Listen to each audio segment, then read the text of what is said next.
Hola, mi nombre es Jacobo Gutiérrez Zuluaga, estudiante de Ingeniería Física, y a continuación le voy a hacer la sustentación del segundo parcial. En el primer punto nos pedían calcular el campo eléctrico para un cilindro de radio R mayúscula y altura h. En un primer caso nos pedían calcular el campo eléctrico producido por el cilindro de R mayúscula en una distancia o en un sitio con radio mayor a R mayúscula. Para hacer esto entonces usamos la siguiente ecuación, que es integral del vector de campo eléctrico por el vector del diferencial de área es igual a la carga encerrada por epsilon sub 0. Entonces, tenemos nuestra superficie gaussiana, sacamos el diferencial de área y el vector de campo eléctrico, que es paralelo al diferencial de área, el vector. Entonces se produce un ángulo de 0 grados, que vamos a usar luego de hacer el producto punto entre estos dos vectores, en donde el campo eléctrico por el diferencial de área es igual al coseno de 0 es 1, ¿cierto? El campo eléctrico en esta región de R minúscula mayor a R mayúscula, el campo es constante, entonces sale de la integral. Integramos y tenemos esta ecuación. Ahora, nuestra área de la superficie gaussiana es un cilindro en el que solo vamos a tomar esta región sin tener en cuenta las tapas. Entonces el área de esa región es 2pi r por h. Entonces sustituimos en esta ecuación. El ejercicio nos decía que el cilindro tiene una carga total Q. Entonces la carga que estamos encerrando es toda la carga, que es Q. Bajamos esto al denominador y tenemos que el campo eléctrico es igual a Q sobre 2pi RH epsilon sub 0 newton sobre coulomb. En el punto B nos piden calcular el campo eléctrico producido dentro de nuestro cilindro. Entonces, para ello requerimos de la misma ecuación del punto anterior, ¿cierto? Y llegamos a este mismo punto. La superficie gaussiana sigue siendo el mismo área, pero con un radio menor. Ya vamos a ver esto en qué influye. Despejamos de la superficie gaussiana en esta ecuación y esta la vamos a llamar ecuación 1. Ahora, Q es un cilindro de volumen pi r cuadrado, o sea, R mayúscula al cuadrado por H, es este grande. Y la carga encerrada es un cilindro de volumen pi r minúscula al cuadrado por H, que es la encerrada, o sea, es el cilindro de menor radio. Entonces, por regla de 3, si la carga encerrada es pi r mayúscula al cuadrado por H, la carga encerrada es pi r minúscula al cuadrado por h, entonces hacemos esto por esto dividido esto, ¿cierto? Se cancelan los pi's, las h's, y tenemos que la carga encerrada tiene este valor. Llamamos esta ecuación 2, despejamos 2 en 1 y tenemos lo siguiente. Hacemos ley de oreja, r mayúscula al cuadrado por epsilon queda abajo y q por r al cuadrado queda arriba. Lo siguiente que vamos a hacer es bajar esta área al denominador, cancelamos lo que se necesite cancelar y tenemos que el campo eléctrico es Q por R minúscula sobre 2pi h R mayúscula al cuadrado epsilon sub 0 newton sobre coulomb. En el segundo punto se nos pedía calcular en un primer punto la capacitancia de un condensador cilíndrico, que consiste de dos placas cilíndricas paralelas, una de radio A y otra de radio B. Para hallar la capacitancia se usará esta ecuación. Capacitancia es igual a carga sobre valor absoluto de diferencial de potencial. Como se necesita el diferencial de potencial, vamos a hacerlo en valor absoluto para quitar el menos de la ecuación. Y el vector de campo eléctrico y el vector de L lo vamos a hacer en producto punto. Ahora, hacemos producto punto. Ahora, no se puede usar un DL, ya que estaríamos hablando de que las cargas se estarían moviendo en infinitas direcciones. Entonces, para tomar todo y para volver eso algo más general, necesitamos volver el DL un DR. Entonces, vamos a usar el siguiente esquema. Entonces, el esquema es el siguiente. El diferencial de radio se mueve o va en la dirección de la fuerza producida por la fuente, que en este caso va a ser la carga de radio A. Tenemos entonces este triángulo, ¿cierto? Y usando geometría sabemos que el coseno de teta es igual a cateto adyacente sobre hipotenusa. Y despejando, hacemos que dr es igual a dl coseno de teta. Despejamos esto en la ecuación que teníamos anteriormente y llegamos a que el valor absoluto del diferencial de potencial es igual a la integral del campo por el diferencial de radio. Ahora, necesitamos calcular el campo eléctrico. Entonces vamos a usar una superficie gaussiana de radio R en donde R es mayor al radio A y menor al radio B, porque es allí donde se encuentra el campo con carga Q. Utilizamos la ecuación para hallar el campo eléctrico.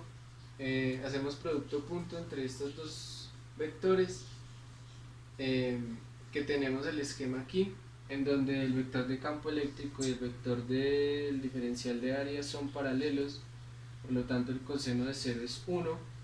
Sacamos el campo eléctrico, ya que es una constante en este punto, o sea, en ese punto de radio R, el campo es constante. Integramos, ¿cierto? Y la superficie con la que se trabajará es un cilindro de radio R y alto L. Listo, ahora nuestra superficie gaussiana, como habíamos dicho, es un cilindro de área 2pi R por L mayúscula. Es igual a la carga encerrada, que es una carga Q sobre un epsilon sub 0.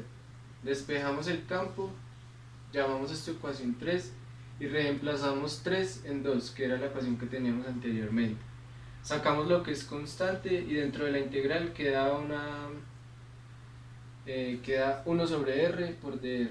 Listo, ahora, como se quiere calcular el potencial eléctrico de A hasta B, o sea, de radio A hasta B, los límites de integración van a ser de radio A hasta radio B. Se hace la integral y se calculan en los límites, dando como resultado esta ecuación, ¿cierto? Y reemplazando 4 en la ecuación original que teníamos, por lo que ya hallamos el valor absoluto del diferencial de potencial, reemplazamos en C. Hacemos ley de orejas, cancelamos las Q's, subimos este denominador y queda como resultado final que la capacitancia es 2pi L mayúscula epsilon sub 0 sobre el logaritmo de el radio B sobre radio A faradios. Ahora en nuestro punto 2b nos piden calcular la energía potencial almacenada en el capacitor cilíndrico. Para ello vamos a tener en cuenta la siguiente ecuación, en donde energía potencial es igual a carga del condensador al cuadrado sobre 2 veces la capacitancia. La capacitancia de nuestro condensador ya la habíamos hallado, entonces simplemente es reemplazar C en esta ecuación, realizar la matemática respectiva, ¿cierto? Vemos que este 2 por 2pi es 4pi, ley de orejas, subimos el logaritmo, finalmente tenemos que la energía potencial almacenada es igual a carga al cuadrado por logaritmo del radio de B sobre el radio de A sobre 4pi L mayúscula epsilon sub 0 julios. Ahora, por último, en el punto 3 nos entregaban un circuito de capacitores mixto. Entonces nos piden como primer punto calcular la capacitancia equivalente. Entonces, vemos que aquí capacitancia 5 y capacitancia 4 están en paralelo, por lo tanto simplemente es sumarlos, dando como resultado un capacitor 8 de 4 microfaradios. El circuito lo reescribimos, vemos que aquí queda nuestra capacitancia 8. Vemos que capacitor 6, 7 y 8 están en serie, por lo tanto es la suma de sus inversos. O sea, 1 sobre el capacitor equivalente en un circuito en serie es la suma de 1 sobre los inversos de cada capacitor. Hacemos la matemática, ¿cierto? Despejamos capacitor 9 y tenemos que es igual a 2 microfaradios. Redibujamos el circuito, aquí tenemos nuestro capacitor 9. Ahora vemos que el capacitor 3 y 9 están en paralelo. Hacemos la matemática dándonos como resultado un capacitor 10 de 4 microfaradios. Redibujamos el circuito y vemos que el capacitor 1, 2 y 10 están en serie. Lo mismo, sumamos sus inversos, 3 sobre 4 microfaradios, despejamos ya el capacitor equivalente que nos da 1.3 periódico microfaradios. y este sería el circuito final con nuestra capacitancia equivalente. Ahora nos pedían como punto C, ¿cierto? Voy a hacer primero el punto C, calcular el voltaje en cada capacitor y en el capacitor equivalente. Ahora, vemos que el capacitor 1, 2 y 10 están en serie, por lo tanto la carga total es igual a cada una de las cargas. La carga total sería la capacitancia equivalente por el voltaje total, que nos da 16 microfaradios por voltio. Ahora, usando la ecuación en donde voltaje es igual a carga sobre capacitancia, realizamos los cálculos para 1, 2 y 10, dándonos como resultado 4 voltios en cada uno, que como vemos es sumándolos da el total, que es un voltaje de 12. Bueno, del capacitor de la capacitancia 10 se desprenden 3 y 9, que vemos que están en paralelo. 10 será nuestro total.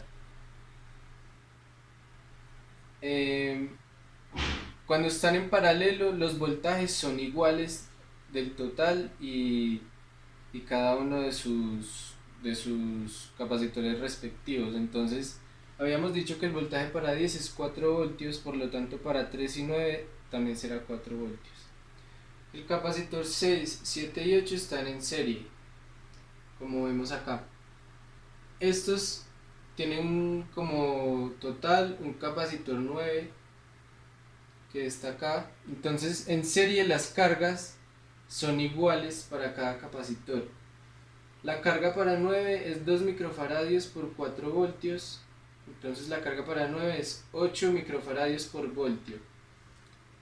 Ahora, usando la misma ecuación de carga sobre capacitancia es igual a voltaje, tenemos que para 6, 7 y 8 los voltajes son 1 voltio y 2 voltios. En los circuitos en serie el voltaje total es la suma de los voltajes, entonces el total va a ser el voltaje 9, que como habíamos visto es de 4 voltios. Y si sumamos los capacitores y sus voltajes, vemos que es de 4 voltios también. Capacitor 4 y 5 están en paralelo, como se ve aquí en esta imagen. Como están en paralelo, los voltajes son iguales al total y a cada uno de los voltajes de cada capacitor. Para el voltaje del capacitor 8 habíamos dicho que eran 2 voltios, por lo tanto para 4 y 5 también son 2 voltios. Ahora, el voltaje equivalente es igual a la carga total sobre el capacitor equivalente, que es de 2 voltios, que es igual al voltaje que tenía la batería inicialmente. Ahora en el punto A nos piden calcular la capacitancia equivalente, que como ya habíamos visto es de 1,3 periódico microfaradios. En el punto B nos piden calcular la carga de cada capacitor y la carga del capacitor equivalente. Entonces, la carga del capacitor equivalente es igual a la capacitancia equivalente por el voltaje total, que nos da igual a 16 microfaradios por voltio. Teniendo en cuenta esta fórmula en donde Q es igual a la capacitancia por voltaje y ayudándome en el punto C, entonces simplemente voy a reemplazar en carga 1, carga 2 y carga 10, como estaban en serie, entonces la carga era igual para cada uno, dando un total de 16 microfaradios por voltio. En la carga para 9 y 3 teníamos una capacitancia de 2 y un voltaje de cada uno de 4 voltios, dando como resultado para 9 y 3, 8 microfaradios por voltio. La carga del capacitor 6, 7 y 8, como estaban en serie, es igual para todos, dando un total, o sea, dando una carga de 8 microfaradios por voltio. Y la carga del capacitor 4 y 5, teníamos que ambos eran una capacitancia de 2 microfaradios y cada uno tenía 2 voltios, o sea, tenía un voltaje de 2, dando como resultado para las dos una carga de 4 microfaradios por voltio.